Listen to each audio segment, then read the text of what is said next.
Le 3 juin 2026, des élections locales ont eu lieu, mais la commission électorale a violé les droits fondamentaux des citoyens. Un événement impensable s'est produit. De nombreux citoyens ont donc manifesté pour condamner la commission électorale. Aujourd'hui, nous allons analyser ce sujet. À la fin, je donnerai brièvement mon avis. Dès le 3 juin 2026, vers 14 h, des messages dans le groupe de la commission électorale demandaient de réapprovisionner rapidement les bulletins de vote en cas de manque. Dès 11 h, une pénurie de bulletins de vote a été signalée. Cela a entraîné la suspension du vote à 16 h 10 dans certains bureaux, une situation inédite qui a porté atteinte aux droits fondamentaux des citoyens. C'est un événement qui ne s'est même pas produit au XXe siècle, mais qui est arrivé en Corée du Sud au XXIe siècle. Ainsi, la commission électorale a même fait une déclaration incroyable, affirmant qu'ils allaient procéder au dépouillement et au vote en même temps. Beaucoup d'électeurs ont renoncé à voter à cause des longs retards. Mais surtout, ce problème ne concernait pas seulement Songpa à Séoul. Après enquête, il s'est avéré qu'il y avait un manque de bulletins de vote dans 67 bureaux, touchant 67 personnes. À cause de cela, 22 bureaux de vote ont connu des retards dans le déroulement du scrutin. Cet incident a créé une onde de choc majeure en Corée du Sud. Le manque de bulletins de vote a causé une violation inédite des droits fondamentaux, bouleversant le pays. La commission électorale a donné une réponse absurde en disant que le taux de participation était si élevé qu'il n'y avait pas assez de bulletins de vote préparés. Plus tard, il s'est avéré que la commission électorale avait menti en disant avoir préparé des bulletins pour 50% des électeurs. Au bureau de vote numéro 2 du quartier 7 de Jamsil, le nombre de bulletins était même inférieur à cette norme. Il a été révélé que seuls 49,3% des bulletins de vote avaient été préparés. La commission électorale a reçu un budget en promettant de produire un nombre de bulletins de vote équivalent à 1,1 fois le nombre total d'électeurs de chaque collectivité locale. Mais en réalité, ils en ont imprimé beaucoup moins. C'est un problème extrêmement grave. C'est la base même de la démocratie qui s'effondre. Ensuite, des citoyens en colère ont envahi les rues, surtout autour du parc olympique de Séoul, épicentre de la manifestation. La manifestation, qui a commencé le 5 juin, se poursuit encore aujourd'hui. Les citoyens se rendent sur place de jour comme de nuit, et le nombre de participants ne cesse d'augmenter avec le temps. Au début, on estimait que la manifestation rassemblait entre 6 000 et 7 000 personnes, mais son ampleur n'a cessé de croître. Par la suite, les estimations ont commencé à évoquer 24 000, puis 32 000 participants. Certains participants et communautés en ligne affirment que plus de 50 000 personnes étaient présentes. Les avis varient sur le chiffre, mais beaucoup s'accordent à dire que les participants augmentent vite. L'ambiance sur place suscite aussi beaucoup d'intérêt. Les participants agitaient des drapeaux coréens et des pancartes, scandant des slogans pour demander une nouvelle élection. Familles, jeunes et personnes âgées étaient présents, illustrant la diversité d'âge. Certains citoyens avaient apporté des nattes et des chaises pliantes pour participer à la manifestation pendant de longues heures, et aux abords du site, on a également pu voir des participants partager entre eux les objets nécessaires. Au début, on a aussi constaté une méfiance envers la participation de personnalités politiques ou de célébrités. Le youtubeur politique John Han-gil aurait tenté de diriger la foule avec un mégaphone, mais a été interpellé par des participants. Kim Min-soo, du comité exécutif du Parti du pouvoir du peuple, a proposé de se rendre devant la Maison Bleue, sans obtenir le soutien des participants. Cette situation montre que les participants se sont concentrés sur leur objectif commun, demander de nouvelles élections, plutôt que sur une force politique ou une personne. Le soutien spontané des citoyens retient aussi l'attention. Des citoyens de tout le pays qui soutiennent le rassemblement envoient des boissons, des collations, des plats à emporter, des batteries de secours, de l'eau minérale, etc. Et sur place, on peut voir les participants se répartir les tâches. On a également constaté que les participants faisaient eux-mêmes des efforts pour maintenir l'ordre. Ils ramassaient leurs déchets ou dégagèrent les passages, coopérant ainsi au maintien de l'ordre. Il est remarquable qu'aucun heurt violent avec la police n'ait eu lieu. Lors des relèves, des citoyens applaudissaient ou saluaient les policiers pour leurs efforts. La diffusion de ces scènes en ligne suscite un intérêt et un soutien croissant pour la manifestation. En conséquence, le nombre de citoyens présents sur place ne cesse d'augmenter, et l'attention se porte désormais sur l'ampleur que prendra la manifestation à l'avenir. Cependant, il y a aussi des aspects préoccupants.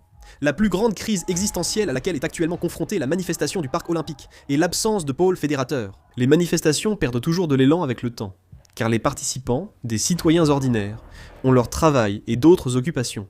Si, à ce moment-là, il n'y a pas de direction claire, la manifestation finit par disparaître progressivement. En plus, la Coupe du Monde est prévue prochainement. Il y a même des obstacles supplémentaires. Dans ce contexte, il est facile de perdre de l'élan, comme l'a montré le mouvement Occupy Wall Street aux États-Unis en 2011. Les manifestants cherchaient une structure horizontale et une utopie anarchiste, refusant sciemment toute direction.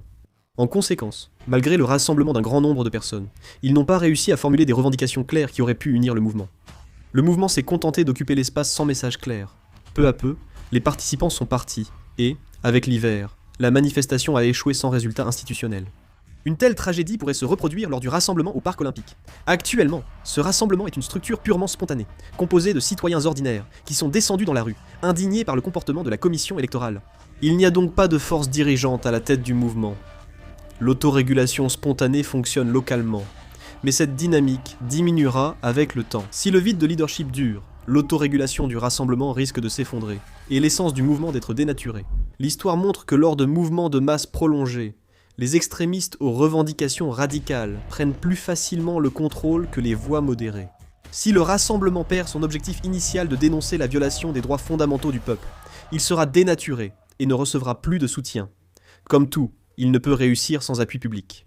Si le mouvement vire à l'extrémisme, il sera difficile d'avoir le soutien du public. Il faut donc se demander, qui sera le pôle fédérateur de ce rassemblement ? Comme ce n'est pas une organisation spécifique qui en est à l'origine, si quelqu'un se présente soudainement comme représentant, il est évident que cela provoquera de fortes réactions et des conflits internes, certains soupçonnant un infiltré ou accusant cette personne de vouloir en tirer un bénéfice politique. Il est donc impossible et peu souhaitable de nommer un unique leader charismatique à ce stade.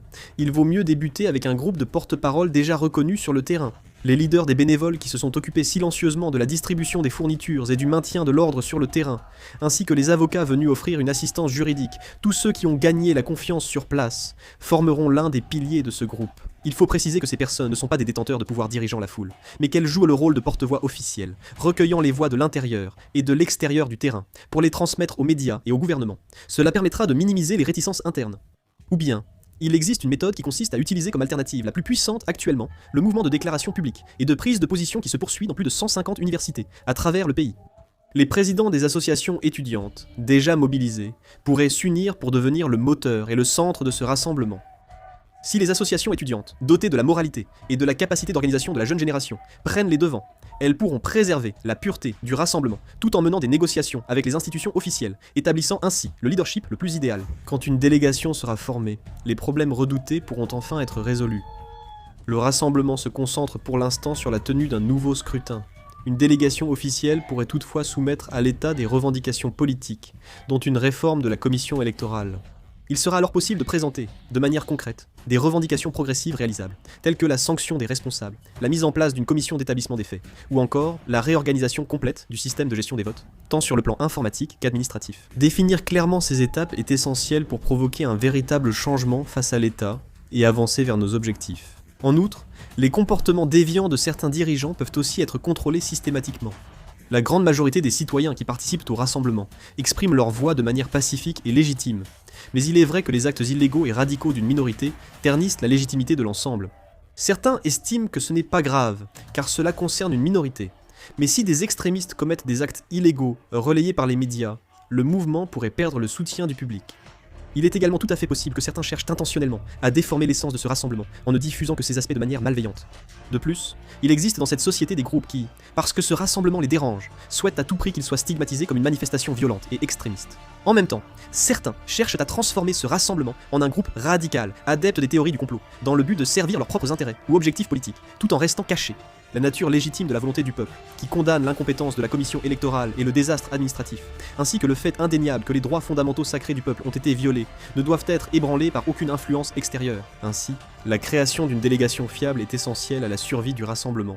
Lorsque la délégation sera officiellement lancée, elle pourra proclamer un code de conduite interne et, en s'alliant avec les bénévoles sur le terrain, elle aura la légitimité nécessaire pour sanctionner les comportements déviants sur place. En excluant officiellement les agitateurs extérieurs ou les personnes aux comportements violents, elle pourra jouer le rôle de bouclier pour protéger la pureté du rassemblement.